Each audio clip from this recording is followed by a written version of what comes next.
3 साल हो चुके थे बेटे को अपना घर छोड़कर विदेश में बसे हुए। इन 3 सालों में बूढ़ी माँ और ज्यादा बूढ़ी हो गई थी।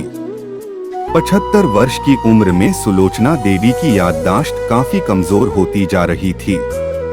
उन्हें रोजमर्रा की चीजें याद ना रहती, लेकिन जो उन्हें हमेशा याद रहता वह था उनका बेटा।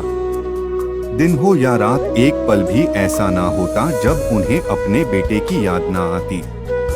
दूसरी तरफ बेटा था जो साल भर में एक आध बार अपने माँ को फोन कर लिया करता और 1-2 मिनट से ज्यादा बातें भी ना किया करता।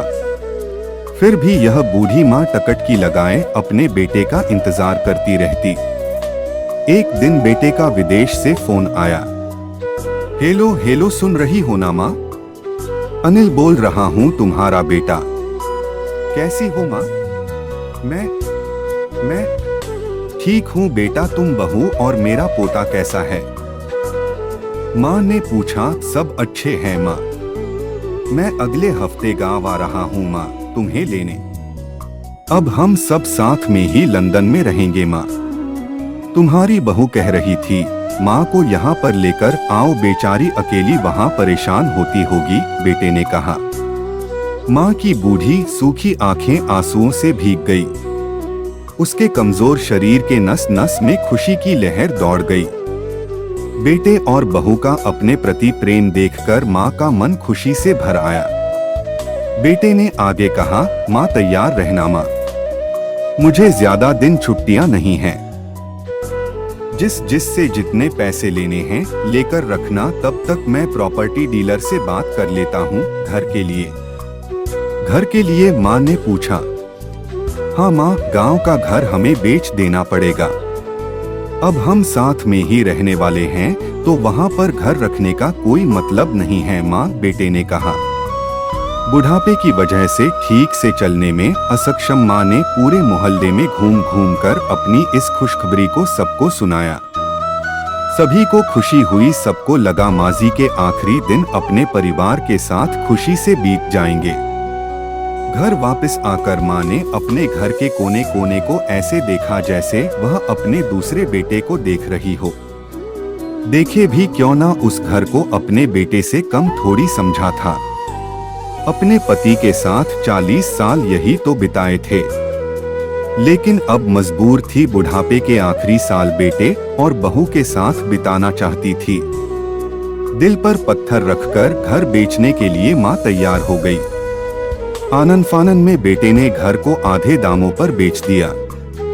माँ ने ज्यादा नहीं, लेकिन जिन चीजों से दिल लगा था उन चीजों को समेटा और बेटे के साथ टैक्सी में बैठकर एयरपोर्ट के लिए चली गई।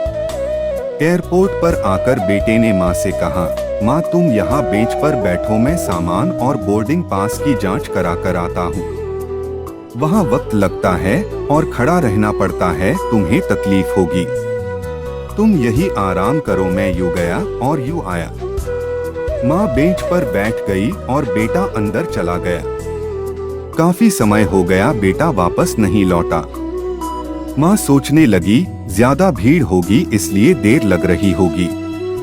अंधेरा होने को आया, अब तो लोगों की चहलकदमी भी कम होने लगी। माँ को अब चिंता होने लगी। एक कर्मचारी ने आकर पूछा, किससे मिलना है माजी आपको? यहाँ पर क्यों बैठी है? डरती हुई आवाज में सुलोचना देवी बोली, मेरा बेटा अंदर सामान की जांच कराने गया है। लंदन जा रहे हैं हम।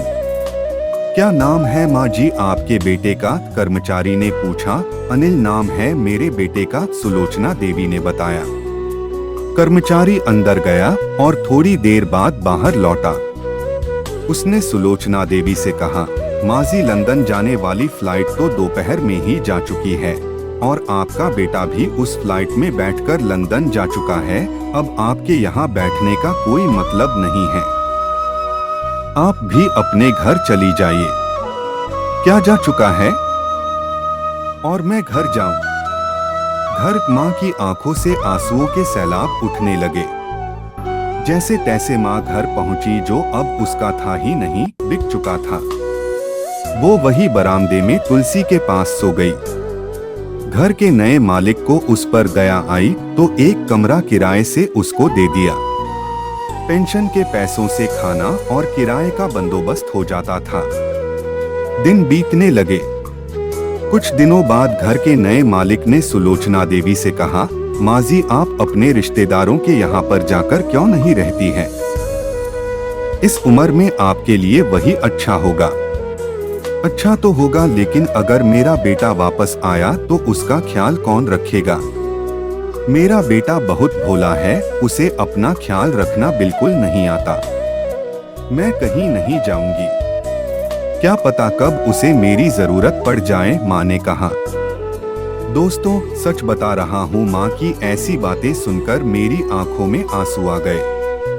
किसी ने सच ही कहा है, पूत कपूत हो सकता है, लेकिन माता कभी कुमाता नहीं होती।